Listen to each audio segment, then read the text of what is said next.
chiamo Simone Francesco, parto dal settore del mobile per arrivare all'allestimento di mostre ed eventi culturali. E questo mi ha portato a essere molto dentro all'organizzazione degli eventi e di capire come si muove la macchina. In questo momento sono docente di questo corso di organizzazione eventi. L'interessante di questo corso sono anche le partnership con la gente con cui lavoro, quindi come può essere il Palazzo del Fumetto, come può essere Sesto Regan. Ho la possibilità di portare i ragazzi dietro l'organizzazione. Quando senti le storie di chi ha inventato questi eventi, che diventano grossi, che portano migliaia di persone, che nascono anche in location piccolissime come siamo qui a Sesto Regan, tantissime volte nascono anche da un'idea folle, da un sogno. Dopo ovviamente il sogno deve diventare tutto pratica e tutto realizzabile.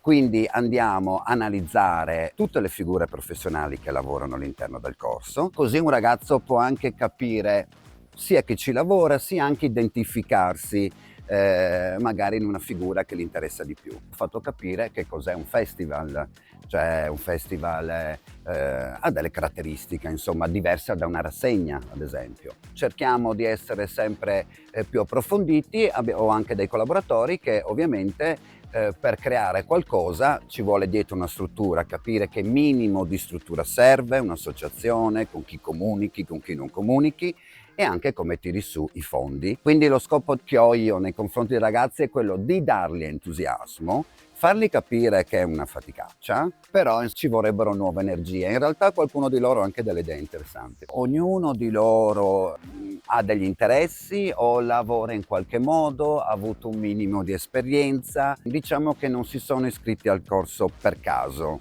sono le persone giuste e questo porta a lavorare bene e a uno scambio di idee, cose da dire ne hanno. Il corso magari, se viene ripetuto il prossimo anno, ci sono le tempistiche proprio per far lavorare i ragazzi, magari che ci saranno le loro idee inserite all'interno di qualcosa. Comunque sicuramente è un interscambio, anche nelle altre esperienze che ho avuto mi hanno dato degli input proprio nel progetto.